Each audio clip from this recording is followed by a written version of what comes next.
Nós vamos começar com dois blocos, vamos tentar manter em 2 blocos, dependendo de como forem as perguntas, 2 blocos de 2 perguntas para ser respondidas pelos palestrantes.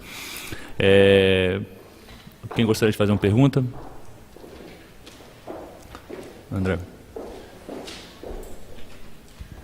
Boa tarde, eu sou André, estudante de Gestão de Empresas de Comunicação, e ao longo desse fórum, desde o Pércio Arida, todo mundo falou em burocracia. Todo mundo sabe que é um problema, todo mundo sabe que precisa resolver. Quem é contra? Por que a gente não consegue resolver isso? Quem que atrapalha essa desburocratização? Que não os portugueses, né? A gente criou. Uma próxima pergunta. Uma próxima pergunta, por favor. Olá, meu nome é Rafael, eu estou estudando administração, gestão, né, na Universidade de Edimburgo, e até acompanhando um pouco a pergunta do André, e aí transcendendo um pouco a dicotomia, né, porque eu vejo aqui grandes apelos por mais liberalismo, e eu tenho certeza que existem narrativas contra também, então por privatização e contra a privatização. Então, transcendendo um pouco disso, mesmo que a gente tenha menos Estado e que ele vai ser responsável só por educação, saúde, segurança, enfim, hoje a gente tem aqui um diagnóstico que a nossa gestão pública é ineficiente, ou deveria ser mais eficaz. Como melhorá-la? Ok. Não, só 2 perguntas por enquanto. Obrigado pelas perguntas. É bom para o mediador, sempre é bom quando as perguntas correlacionam, né? Então é mais fácil também os palestrantes responderem. Alguém gostaria de responder com alguma precedência? Posso? Por favor, Bernardo. Então, eu queria dizer 2 coisas.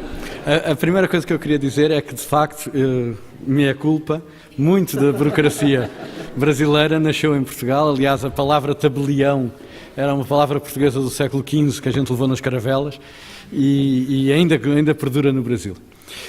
Eu vivi em Portugal, eu vivi no Brasil, eu vivi aqui, ou vivo aqui na Inglaterra, e viver aqui e viver no Portugal ou no Brasil, e aí a diferença não é grande, é uma experiência muito diferente. E eu aqui vou tentar ficar no seu ponto, André, e também no ponto de eficácia.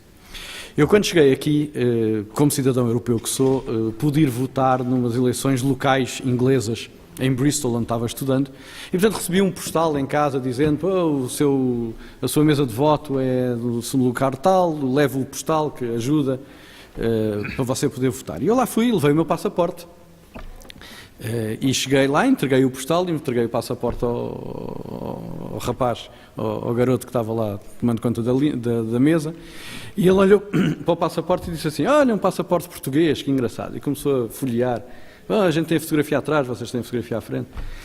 Mas para que é que eu quero o passaporte? Disse-me ele. E eu disse: bom, para você ver que sou eu, que venho aqui votar. E ele respondeu uma coisa que eu nunca mais me esqueci, que é: passa-me lá pela cabeça que você não seja quem diz que é.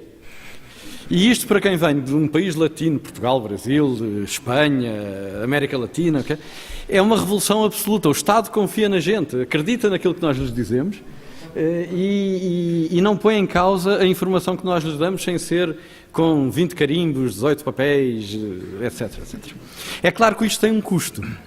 E o custo é, no momento em que te apanham a mentir, a punição é feroz. Há uns anos atrás havia um ministro do governo de coligação, coligação, como é que a gente diz no Brasil? Coligação. Que 10 anos antes era deputado, era membro do Parlamento, e tinha dirigido o carro depressa demais e foi apanhado numa fotografia. Alguém tirou uma fotografia, a polícia tirou uma fotografia do carro dele andando em excesso de velocidade. E foi um postal lá para casa, uma carta para casa, a dizer: olha, este carro ia em excesso de velocidade a estas horas, diga lá quem é que ia guiar, quem é que ia dirigindo o carro. E ele disse para a mulher dele, para a esposa dele: olha, como eu sou deputado e isto caía mal, diz que foi você, que é você dirigindo o carro. E ela: está bom, tudo bem, assinou. E pronto. 10 anos passados, eles divorciaram-se. Aparentemente lá o deputado arranjou uma moça e a coisa não correu bem. E ela disse: não, olha, 10 anos atrás, quando eu assinei este papel dizendo que era eu que ia dirigindo o carro, na verdade não era eu, na verdade era ele. 2 presos, por 3 meses cada um, por mentir, ela por mentir num documento oficial, ele por obrigá-la a mentir num documento oficial. E, portanto, isto é o outro lado da moeda do Estado acreditar em nós. Mas o Estado acreditar em nós é uma libertação tão grande de burocracia, de chatices, de papéis, de necessidades. Não é latino, é anglo-saxónico, é nórdico, é o que a gente quiser chamar. Mas se nós conseguirmos, nos nossos países, e aqui Portugal é igual, talvez seja um bocadinho melhor porque nós não temos 3 níveis de administração, Portugal é um Estado unitário e, portanto, não tem local, estadual e federal, tem só local e nacional. Talvez se a gente conseguir ter uma relação mais normal com o Estado, e o Estado uma relação mais normal connosco, nós consigamos ultrapassar muito esta questão da burocracia. Mas é uma questão de cidadania, é uma questão de educação, de um lado e do outro. O Estado tem que passar a acreditar nos seus cidadãos e os cidadãos têm que deixar de olhar para o Estado como um ente maligno que tem que ser enganado e aldrabado na primeira oportunidade que a gente tem. A eficácia eu acho que vem da mesma coisa, vem de criar-se uma nova relação entre o cidadão e os Estados, entre a administração e os cidadãos, que permita retirar muito deste peso, desta carga burocrática que temos em cima das costas e tornamos muito mais eficaz. Portugal tem conseguido resolver alguns destes problemas, não simplificando a burocracia, continua a mesma, mas desmaterializando. Ou seja, a gente hoje em dia faz praticamente tudo na internet. É preciso um certificado, vai na internet, entra num site e o certificado vem, a gente imprime e aquilo funciona. É preciso, o Estado já não nos pede 20 vezes o mesmo papel, se a gente entrega uma vez, o Estado redistribui lá dentro e, portanto, a gente não tem que andar entregando a mesma informação constantemente, mas não é uma mudança de paradigma. O Estado não confia mais nos portugueses, continua a desconfiar horrivelmente dos portugueses. Passou a ser mais eficaz no sentido que passou a ser mais tecnológico, mais moderno, mais rápido. Mas não acreditem em nada do que eu lhes digo. Tenho que provar tudo com 20 papéis e 40 fotocópias.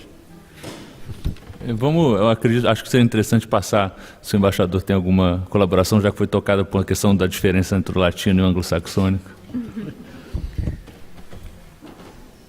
Não é simples isso. Eu acho nós devemos ter um princípio em todos os países, burocracia por quê? Então, a burocracia deve mostrar por que ela existe. É necessário de vez em quando. Por exemplo, aqui no Reino Unido, hoje em dia, na Europa toda, é necessário fazer muito mais para se identificar. Num banco, por exemplo, abrir uma nova conta. Por quê? Porque tem um problema de crime internacional na lavagem de dinheiro. Mas tenho razão por isso. No Brasil, infelizmente, no Reino Unido também, de vez em quando, tem muita burocracia porque as pessoas que trabalham nessa área têm interesse. Então, não é uma coisa simples, é uma questão de anos para fazer uma impressão neste problema, mas eu acho é possível. E tem ferramentas, como o senhor disse, a internet é uma grande possibilidade para simplificar no uso justo. Um outro exemplo no Reino Unido, uma pergunta muito comum para um britânico de fora: por que vocês não têm a possibilidade de votar na internet aqui no Reino Unido? Infelizmente, até agora, nós fizemos algumas tentativas nesta direção, mas sem ter certeza de suprimir a falsidade de votos. E por isso nós temos até agora um sistema muito antigo, porque nós temos certeza que esse vai funcionar. Então, tenho razão por isso. Possivelmente no futuro vamos mudar. Por isso eu acho, nesta situação nova no Brasil, nesta atmosfera nova, essa é uma possibilidade de fazer alguma coisa contra a burocracia. Mas, num contexto muito importante, esse contexto é muito importante, corrupção e transparência. Essas são exatamente a moeda dos dois lados, né? Eu acho que o Brasil já começou nesta direção, inclusive durante o período da presidenta Dilma. Mas esse caminho deve ser seguido por alguns anos para ter absolutamente certeza que temos o equilíbrio justo entre essas coisas, burocracia e liberdade para a economia e para nossos hábitos de cada dia. Então, muito obrigado. Opinião do Reino Unido.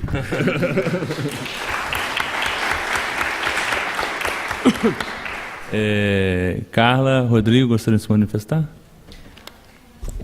Quando o Bernardo estava falando, também o embaixador, me ocorreu que talvez daqui para frente, no Brasil, a gente tenha devagar, mas um ambiente que favoreça essa abordagem que a gente vê fora, né, do Estado confiando no cidadão e, em contrapartida, punindo o cidadão que falta com a verdade no cumprimento aí da preenchimento de formulários, enfim, das declarações dadas na sua vida cotidiana ou dos negócios, né?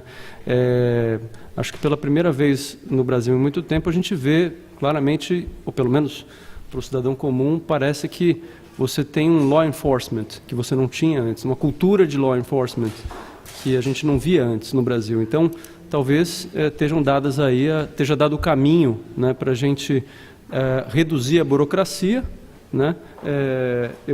Você perguntou como que se pode fazer isso, né? Como melhorar isso? Salvo engano, em países como os Estados Unidos, eventualmente até aqui, você tem até leis, né, que foram feitas e foram promulgadas na linha de redução da burocracia, né? Eu me lembro de preencher formulários dos Estados Unidos e aí você tem uma notinha no pé do formulário dizendo ato contra a burocracia e tal, o preenchimento desse formulário deve durar tantos minutos e tal, enfim, eu tenho a impressão que esse assunto é bastante regulado, foi objeto de regulação por parte do Estado lá, e com resultados positivos, de maneira que eu acho que talvez seja esse o caminho, né? Dado um ambiente de maior law enforcement no Brasil, talvez haja espaço para o Estado confiar mais no cidadão, passar leis que reduzam a burocracia nos vários níveis de governo e da federação, e a partir do momento que você tem menos burocracia, também você tem menos espaço para corrupção, né? Quer dizer, quanto menos carimbo você precisa, né, menos você depende de ou menos touch points, né, com o governo os entes privados têm, né? Ok.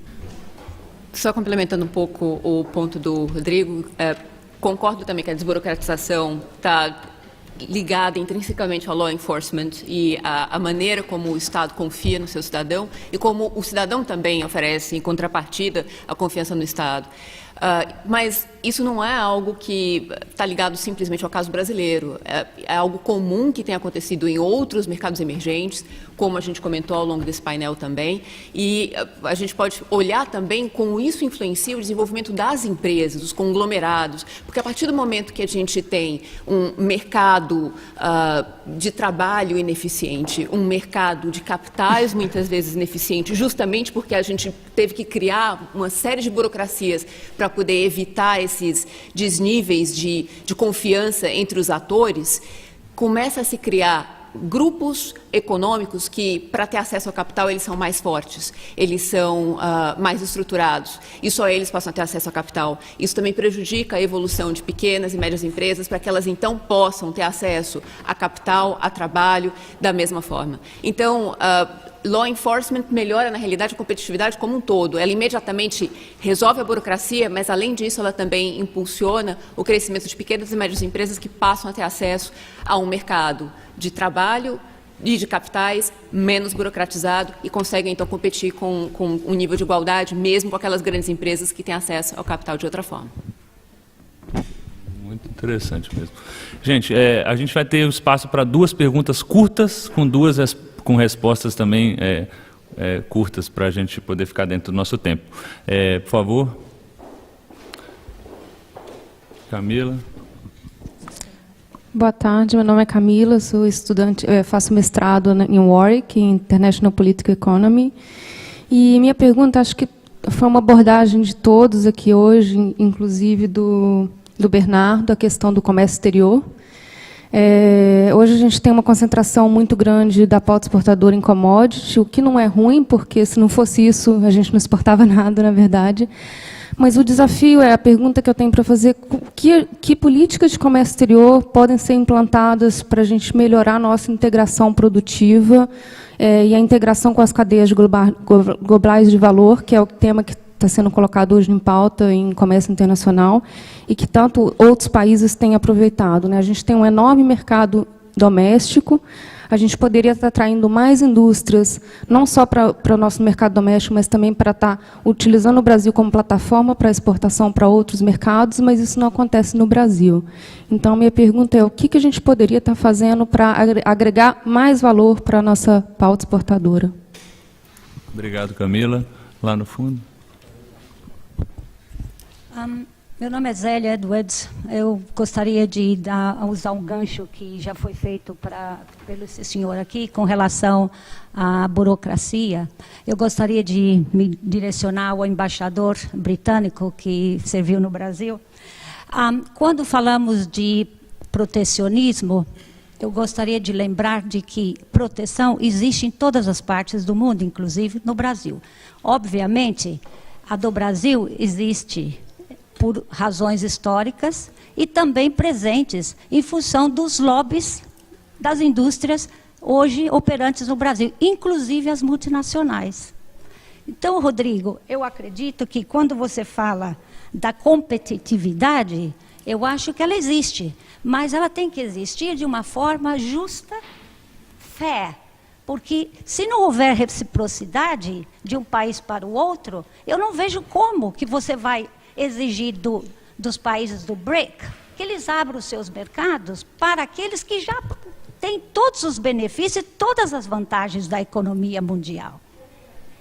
Zélia, hoje, você tem uma pergunta? Um dos grandes problemas que você está vendo com o referendo aqui, com o plebiscito na Inglaterra, é a questão econômica. O próprio Obama disse para eles, olha, se vocês saem, vocês não vão ter as vantagens que você tem. Okay. Então, hoje se exige e se faz muito, abre-se cada vez mais, mas no fim, quem sofre são os consumidores.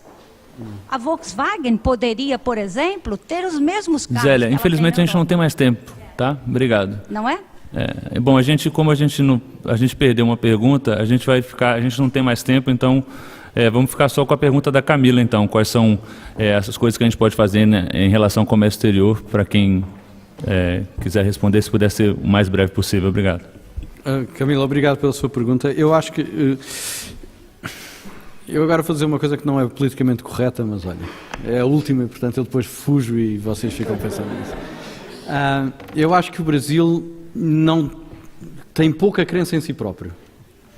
Eu acho que o Brasil podia negociar muito mais a sua presença externa, com muito menos medo da presença externa do que faz hoje em dia. Eu preocupa-me muito que a gente esteja a conversar no Atlântico Norte sobre um enorme tratado de livre circulação, de livre comércio de todo o Atlântico Norte, que já tenha sido feito um grande tratado de livre comércio do Pacífico, e o Brasil não aparece em lado nenhum. Não está nestas conversas, não está nestas discussões, não está nestas negociações, nem sequer parece querer estar. Eu nunca ouvi o Brasil dizer, então e aqui o Atlântico Sul, como é? A gente vai fazer o quê? Como é que nos vamos integrar no comércio mundial?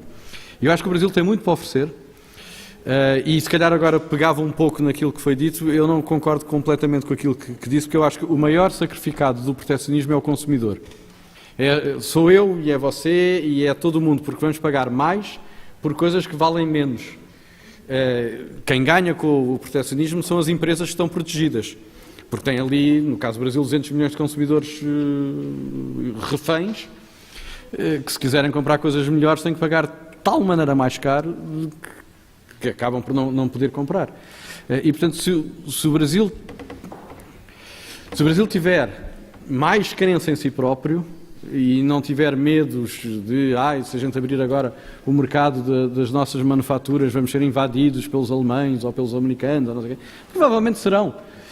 Mas, ao mesmo tempo, há maior eficácia das empresas brasileiras, o consumidor brasileiro passa a ter acesso a mais coisas mais baratas e melhores, e entre a sobrevivência de umas empresas ineficientes e a presença de a satisfação de 200 milhões de famílias, ou 200 milhões de pessoas, de famílias, eu prefiro pensar na satisfação dos consumidores, porque o mercado não fica vazio. O mercado, o que não é eficiente, é substituído. E as pessoas, se estavam a trabalhar numa empresa que é ineficiente, rapidamente se transferem para outra empresa que seja mais eficiente, que surge no mercado para cobrir esses buracos. Portanto, eu acho que o grande problema do Brasil é olhar para si próprio com falta de otimismo. O que é bizarro, porque não há ninguém mais otimista que um povo que diz que Deus é brasileiro. Alguma outra colaboração, gente?